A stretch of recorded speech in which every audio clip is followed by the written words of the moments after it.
Hey guys, welcome to my channel after long time.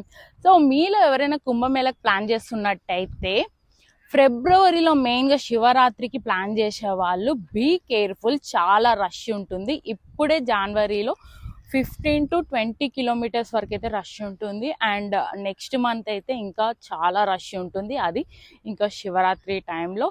So మీరు వెళ్తున్నట్టయితే నేను మీకు ఒక ట్రిక్స్ చెప్తాను, ఈజీగా వాకింగ్ ఎలా చేయాలనేది. సో మీకు టైం ఉంది కదా, టైం ఉంది కాబట్టి మీరు ఎవ్రీడే వాకింగ్ అనేది స్టార్ట్ చేయండి. 1 నుంచి 2 కిలోమీటర్స్ 600 మీటర్స్ నుంచి స్టార్ట్ చేయండి.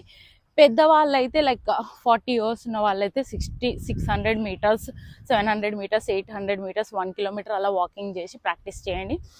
సో ఎవరైతే యంగ్స్టర్స్ ఉంటారో వాళ్ళైతే 2 నుంచి 3 కిలోమీటర్ 4 కిలోమీటర్ 5 కిలోమీటర్స్ అలా డైలీ మీరైతే మీ కిలోమీటర్స్ పెంచుకోండి. దాన్ని బట్టి మీ బాడీ ఎండోరెన్స్ పెరుగుతుంది. అండ్ మీరు అక్కడికి వెళ్ళాక కూడా మీకు అది యూస్ఫుల్ ఉంటుంది వాకింగ్ చేయడానికి. ఒకటేసారి వాకింగ్ చేసి బీపీ డౌన్ అయిపోవడం ఇలా అవుతుంది. అండ్ ఆల్సో కాళ్ళు విపరీతమైన నొప్పులు రావడం, మళ్ళీ మీరు నెక్స్ట్ డే కూడా వాకింగ్ చేయలేకపోతారు. And also please carry shoes. So మీరు చెప్పులు వేసుకోవడం వల్ల మీ పాదాలు ఇంకా విపరీతమైన నొప్పి వస్తుంది, మోకాలు నొప్పులు కూడా వస్తాయి.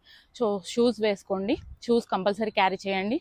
అండ్ ఆల్సో ఎలక్ట్రాల్స్ తీసుకెళ్ళండి, సాల్ట్ తీసుకెళ్ళండి, సాల్ట్ వాటర్ తాగండి. మీకు ఎప్పుడైనా బీపీ డౌన్ అవుతుంది అనిపించినప్పుడల్లా ఒక్కొక్క సిప్పు వాటర్ అయితే తాగండి. Salt water or electric water, anything is fine. So ఇలా ప్లాన్ చేసుకోండి. And also be careful guys. మీరు అక్కడికి వెళ్ళాకైతే కంపల్సరీ 15 to 20 కిలోమీటర్స్ అయితే మీకు వాకింగ్ చేయాల్సింది అయితే కంపల్సరీ వస్తుంది. అండ్ నేనైతే శివరాత్రికి వెళ్తున్నాను. అండ్ ఇప్పుడు ఎథ్లెట్స్కి కానీ యంగ్స్టర్స్కి కానీ ఎవరికైనా జిమ్ చేసే వాళ్ళకైతే ఈజీ ఉంటుంది కొంచెం వాకింగ్ ఇవన్నీ కూడా. బట్ ఎవరైతే కంప్లీట్గా వాకింగ్ లేని వాళ్ళు, రన్నింగ్ లేని వాళ్ళు కానీ జిమ్ కూడా చేయని వాళ్ళైతే కొంచెము స్లోగా వాకింగ్ అనేది నేర్చుకోండి. సో అక్కడికి వెళ్ళాక కొంచెం హెల్ప్ఫుల్ ఉంటుంది మీకు. డైరెక్ట్ నడవడం వల్ల అయితే కొంచెం పెద్దవాళ్ళు అయితే మాత్రం కొంచెం లో బీపీ వచ్చే ఛాన్స్ ఉంటుంది. So be careful. అలా అని చెప్పేసి ఒకటే రోజు విపరీతంగా స్టార్ట్ చేసేయకండి వాకింగ్ గానీ, రన్నింగ్ గానీ. మెల్లగా మీ ఫిట్‌నెస్ లెవెల్స్ బట్టి స్టార్ట్ చేయండి.